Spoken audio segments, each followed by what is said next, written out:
Hello दोस्तों। तो आप सभी का एक बार फिर से स्वागत है आपके इस यूट्यूब चैनल पे। आज हम लोग पॉलिटी के इस प्रीवियस ईयर क्वेश्चन सीरीज को आगे बढ़ाते हुए संवैधानिक और गैर संवैधानिक जो भी इकाइयाँ हैं, मतलब constitutional and non constitutional body जो भी है, उससे रिलेटेड जो भी क्वेश्चन अभी तक आया है उसको हम लोग डिस्कस करेंगे। तो आइए हम लोग शुरू करते हैं।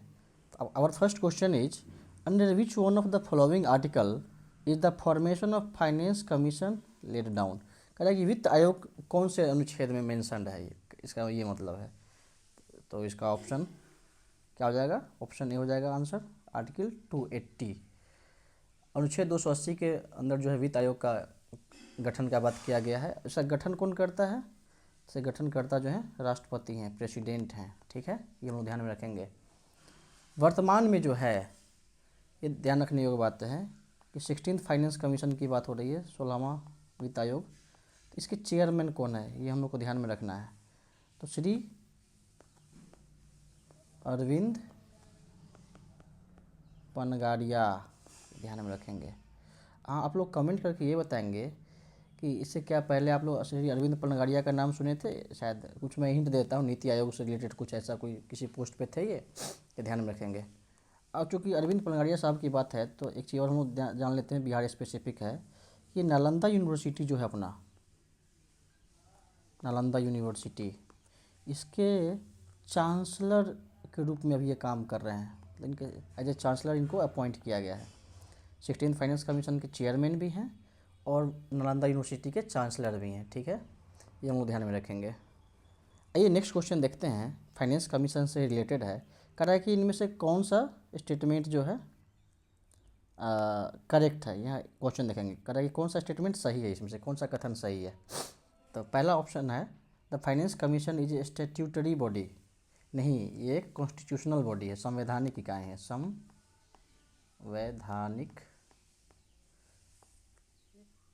इकाई है। ठीक है, ये हम सभी जानते हैं क्योंकि आर्टिकल 280 में इसका चर्चा किया गया है। ओके, तो ये ऑप्शन गलत हो जाएगा। ठीक है, सेकेंड देखते हैं, finance commission was set up under article 280। Okay, ये सही है। The recommendation made by the finance commission are only advisory in nature. ताकि वित्त आयोग का जो भी सिफारिश होता है, रिकमेंडेशन होता है, वो सिर्फ एडवाइजरी होता है या बाइंडिंग होता है, ये हमको जानना है। तो ये जो है एडवाइजरी इन नेचर होता है, बाइंडिंग नहीं होता है, इसलिए ये स्टेटमेंट भी सही है। फिर नेक्स्ट ऑप्शन है कि the first finance commission was set up in 1950। नहीं, ये 1950 में ना होके 1951 में इसका पहली बार गठन हुआ था। तो इसके हिसाब से इसका आंसर जो हो जाएगा ऑप्शन सी हो जाएगा, यानी 2 और 3 ओनली। ठीक है, तो आइए हम लोग कुछ जान लेते हैं कि पहला फाइनेंस कमीशन जो 1951 में गठन किया गया था, तो इसके चेयरमैन कौन थे? तो इसके चेयरमैन जो थे उनका नाम है केसी नियोगी। ठीक है, ये हम लोग ध्यान में रखेंगे। अब चूँकि फाइनेंस कमीशन की बात आई तो एक एक्स्ट्रा फैक्ट मुझे याद आ रहा है, आप लोग देख लेंगे थोड़ा सा। एक होता है GST council. GST council, GST council जो है अपने कॉन्स्टिट्यूशन में मेंशन्ड है आर्टिकल 279 ए में, ये ध्यान में रखेंगे। ठीक है, 279 ए। ओके, काफ़ी इम्पोर्टेंट है ये। और हाँ, एक और फैक्ट, हम जब जीएसटी की बात की है तो जीएसटी जो है हमारे देश में लागू हुआ, वो कौन सा संविधान संशोधन था? तो 101वां संविधान संशोधन था, 101st कॉन्स्टिट्यूशनल अमेंडमेंट एक्ट। कब आया था? 2016 में। आप लोग इसमें ये बताएंगे हमको कि किस समिति के सिफारिश पे, कमेंट में करके बताएंगे किस समिति के सिफारिश पे जीएसटी को इम्प्लीमेंट किया गया, ये कंसेप्ट किन का दिया हुआ था। ठीक है, और किस डेट से अपने देश में ये लागू हुआ, ये भी आप लोग बताएंगे। ठीक है, आइए लोग नेक्स्ट क्वेश्चन देखते हैं। क्वेश्चन है, which article of Indian constitution is related to establishment of the election commission of India. किस अनुच्छेद में भारत के चुनाव आयोग का बात किया गया है? चुनाव आयोग। ठीक है, तो जैसा कि हम सभी जानते हैं आर्टिकल 324 में इसका मेंशन है। अब इससे रिलेटेड कुछ फैक्ट है, हम लोग ये देख लेंगे। तो सबसे पहले तो इलेक्शन कमीशन किन किन का चुनाव करवाता है, इनका चुनाव का दायरा कहाँ तक है, तो ये हम लोग देखते हैं पहले। तो इलेक्शन कमीशन जो है लोकसभा का, राज्यसभा का, राष्ट्रपति का यानी प्रेसिडेंट, उपराष्ट्रपति यानी वाइस प्रेसिडेंट, और जो राज्य की विधानसभाएं होती हैं एमएलएज का, ठीक है, इनका ये चुनाव करवाता है। ये हम लोग ध्यान में रखेंगे, ठीक है। अब इलेक्शन कमीशन की बात करें तो इसका गठन जो है, इलेक्शन कमीशन का गठन जो है 1950 में हुआ था। और इसके पहले चेयरमैन कौन थे? सुकुमार सेन, सुकुमार सेन। ये ध्यान में रखेंगे, कभी कभी फैक्ट बेस्ड क्वेश्चन जब आता है तो ये सभी पूछ देता है, ठीक है। अब यहाँ पे एक नेक्स्ट ऑप्शन हम लोग देखते हैं कि आर्टिकल 148 की बात करता है। तो ये आर्टिकल 148 क्या है? तो ये कंप्ट्रोलर एंड ऑडिटर जनरल की बात करता है, कैग की बात करता है, ठीक है। इसके अपॉइंटमेंट भी कौन करते हैं? तो राष्ट्रपति करते हैं, ये हम लोग ध्यान में रखेंगे। हाँ, अब इलेक्शन कमीशन से जुड़ा एक और फैक्ट हमको याद आ रहा है, सब सोच रहे आपसे डिस्कस कर ही लें। तो सुप्रीम कोर्ट जो है, सुप्रीम कोर्ट का एक मामला हुआ था अनूप वर्णवाल मामला हुआ था। इस केस में इस सुप्रीम कोर्ट का जजमेंट ये आया था कि इलेक्शन कमीशन को जो आप अपॉइंट करते हैं, का प्रोसेस क्या है अपॉइंट करने का, इसको लेके बात हुई थी। तो इसके अपॉइंटमेंट को लेके जो एक कमेटी बनेगा, सिलेक्शन कमेटी, उसके कौन कौन से सदस्य होंगे, तो अनूप वर्णवाल केस में ये कहा गया था कि कौन कौन से लोग होंगे, तो ये हम लोग जान लेंगे। तो इसमें chief justice of India Bharat के मुख्य न्यायाधीश रहेंगे, प्रधानमंत्री रहेंगे अपने प्राइम मिनिस्टर साहब, और एक लीडर ऑफ अपोजिशन रहेंगे, विपक्ष के नेता रहेंगे। ये तीनों मिल के चीफ इलेक्शन कमिश्नर का अपॉइंटमेंट करेंगे, मतलब सेलेक्ट करेंगे कि ये इंसान ऐसा होना चाहिए, ठीक है, ये बनेंगे। लेकिन उसके बाद 2023 में भारत सरकार जो है इनके अगेंस्ट में जाके, अगेंस्ट क्या कर सकते हैं, अपना एक ये कानून लेके आया जिसको कहा जाता है chief election commissioner and election commissioner appointments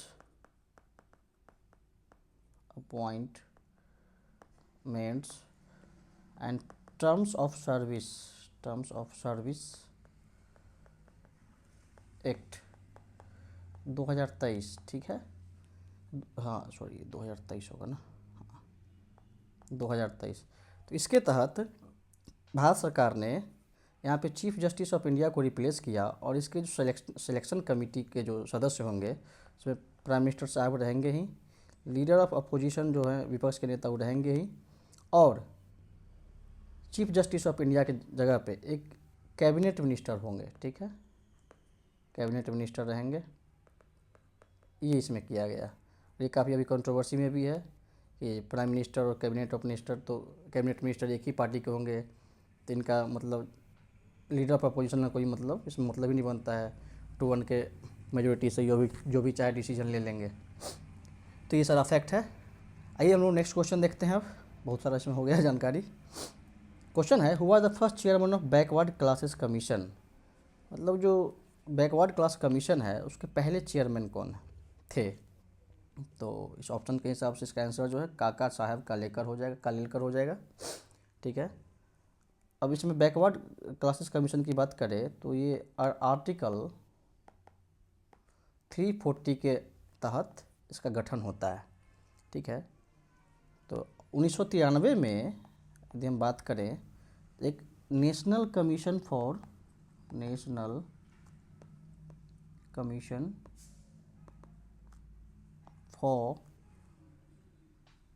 backward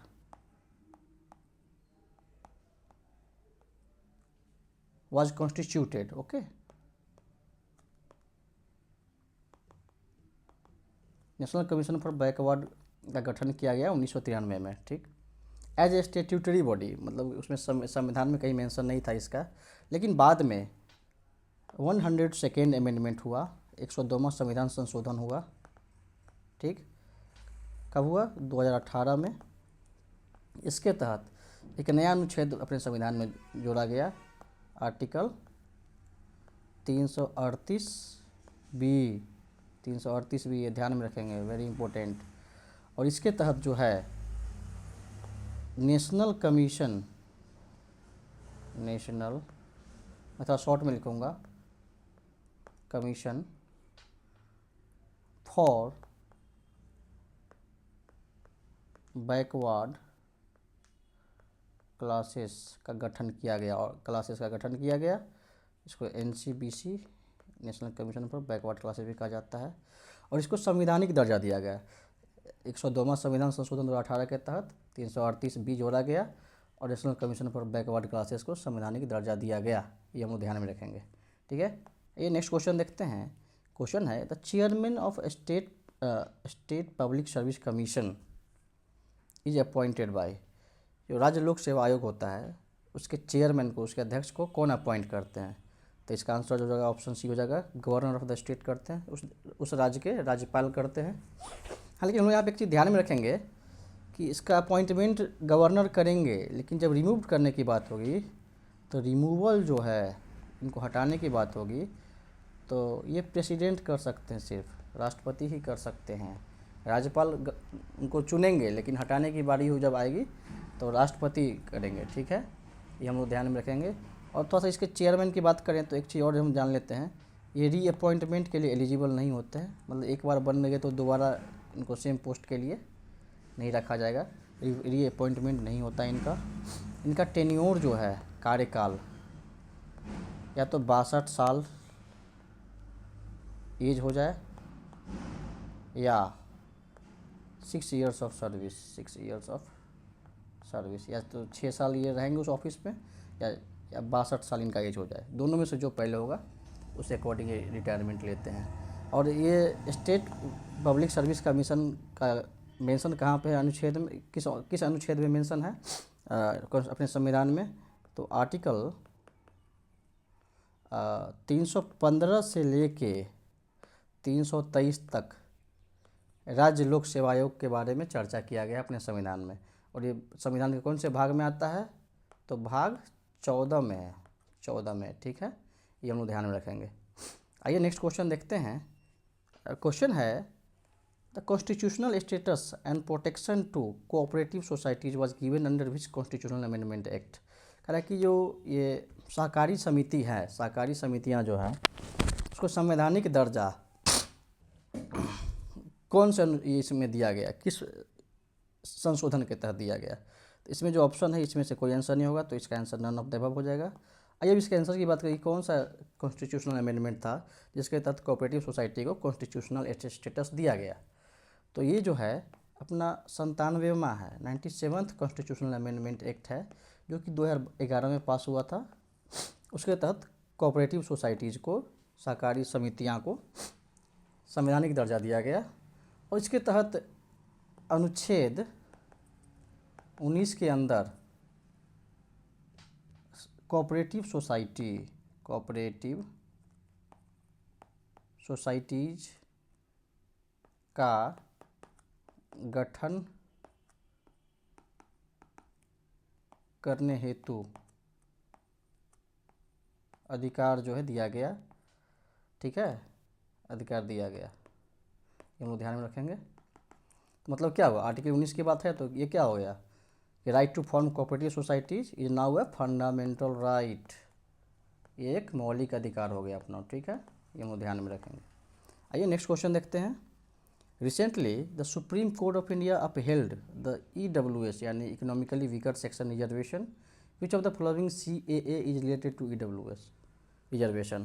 कैसे, इसमें से कौन सा संविधान संशोधन के तहत जो आर्थिक रूप से कमज़ोर वर्ग के लोग हैं, जनरल सामान्य श्रेणी के, उनको ये रिजर्वेशन दिया गया? तो हम सभी जानते हैं 103 संविधान संशोधन था, 103 कॉन्स्टिट्यूशनल अमेंडमेंट एक्ट, इसके तहत इसको रिजर्वेशन दिया गया। कितना रिजर्वेशन दिया गया? तो 10%, वो भी अनरिजर्व कैटेगरी के या फिर जनरल कैटेगरी के जो भी कैंडिडेट होते हैं, वो भी कौन से बेसिस पे? इकोनॉमिकली वीकर सेक्शन होने चाहिए, ठीक है। यहाँ पे जाति पात को लेकर नहीं दिया गया है, economically weaker section of the society को दिया गया, ठीक। लेकिन ये जो दिया गया 10% आरक्षण EWS कैटेगरी में, इसको चैलेंज किया गया सुप्रीम कोर्ट में, सुप्रीम कोर्ट में चैलेंज किया गया, चैलेंज इन सुप्रीम कोर्ट, ठीक। लेकिन सुप्रीम कोर्ट ने इस आरक्षण को वैलिड माना, ठीक है, वैलिड माना, और ये कहा कि कौन सा जजमेंट था ये ध्यान में रखेंगे हम लोग पहले, एक केस हुआ, उसमें सुप्रीम कोर्ट ने फैसला सुनाया। उस केस का नाम है जनहित अभियान केस। कब का केस है ये? 2022 का। इसमें सुप्रीम कोर्ट ने कहा कि आर्थिक आधार पे यदि इकोनॉमिकली वीकर सेक्शन है तो उनको 10% आरक्षण दिया जा सकता है। और ये इंदिरा साहनी जो जजमेंट था, इंदिरा साहनी जो केस था, उसमें जो कैप लगाया गया था कि लिमिट की 50% से ज़्यादा आरक्षण नहीं होना चाहिए, इसको मतलब ये इनवैलिडेट नहीं करता है, मतलब उसको ये क्या कह सकते हैं, वायलेट नहीं करता है, सॉरी, हाँ ठीक है। तो इस हिसाब से ये जनहित अभियान केस 2022 में हुआ था, ये हम ध्यान रखेंगे। सुप्रीम कोर्ट भी इसको वैलिड माना कि नहीं, कोई दिक्कत नहीं, 10% आरक्षण को दिया जाएगा, ठीक है। आइए नेक्स्ट क्वेश्चन देखते हैं। क्वेश्चन है, who was the chairman of first law commission of independent India? Bharat के पहले विधि आयोग, हाँ लॉ कमीशन, विधि आयोग के अध्यक्ष कौन थे? तो आई थिंक ये क्वेश्चन काफ़ी आसान है, आप सभी जानते होंगे। तो इसका ऑप्शन सी हो जाएगा, मिस्टर MC स्टेलवार्ड या सीतलवाड़ कहा जाता है, MC सीतलवाड़ इसके पहले चेयरमैन थे, ठीक है। इसका फर्स्ट लॉ कमीशन जो है, इसका गठन कब हुआ था? तो 1955 में इसका गठन हुआ था, ये हम लोग ध्यान में रखेंगे फर्स्ट टाइम, ठीक है।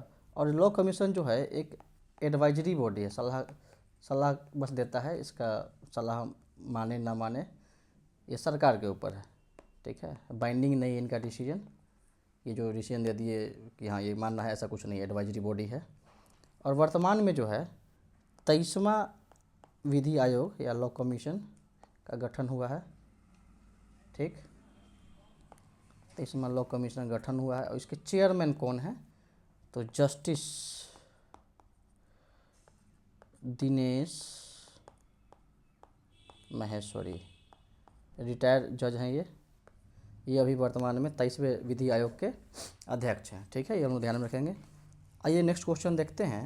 क्वेश्चन है, if one nation one election is to be realised in India, which article of Indian constitution will require an amendment? कहता है यदि एक राष्ट्र एक चुनाव, वन नेशन वन इलेक्शन की बात की गई और इसको लागू किया जाता है तो कौन कौन से अनुच्छेद को संशोधित करना होगा, ठीक है।